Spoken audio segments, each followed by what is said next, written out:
There's a famous case now. It's over the song Blurred Lines that Robin Thicke and Pharrell Williams recorded.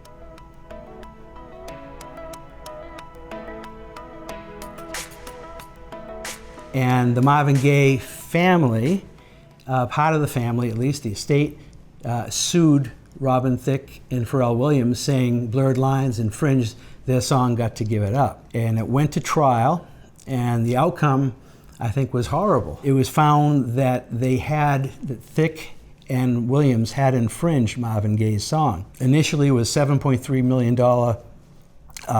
award that was supposed to be paid. The problem with that case, well, there are several. I was interviewed about it before it had gotten far in the courts at all. I was interviewed many times about it. What it comes down to is this: it's the worst example I've ever seen, because what's in common between the two songs is sort of a feel and a style. It's Motown. It's a 4-string Fender bass. It's a drum set. You can hear a cowbell, or is it a Coke bottle? But you're hearing some percussion instrument like that. You're hearing some noise of people, in the background. They're having a good time, partying sounds. And the speeds are similar. But that's where the things in common evaporate. It ends right there. No melody was copied between the two songs. No melody. And by melody, I'll get to the smallest definition you can. 2 adjacent pitches with the same notes and same rhythm. You cannot find 2 side by side that are the same. There are no chords in common between them, like a G chord to a D chord, or an A chord to a C chord. Nothing. No chords are the same, which is really, really foolish as well. So no melody, no chords, there are no lyrics. None of the words, they're not taking just a short phrase, there's none of that. There's no rhythmic features, so you didn't copy a specific rhythm, none of that. There was no sampling involved. Sampling is taking from a sound recording. You're copying a portion of a sound recording. So you're getting a composition that's embodied in the sound recording and the exact sounds.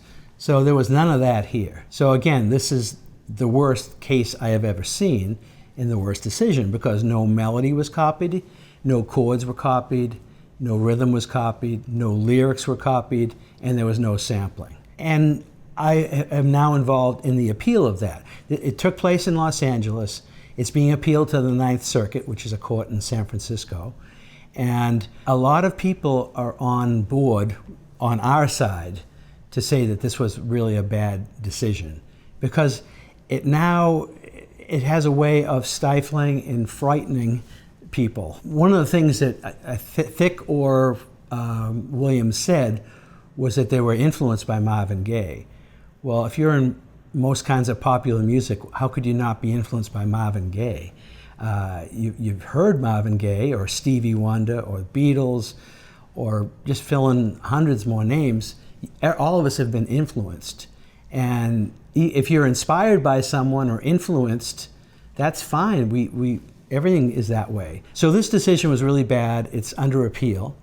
And just to say a few more things about it, the judge allowed some evidence in that he probably shouldn't have. The recording this is a little bit of inside baseball here, I suppose, or inside copyright. The Marvin Gaye song was registered with the Copyright Office in 1977.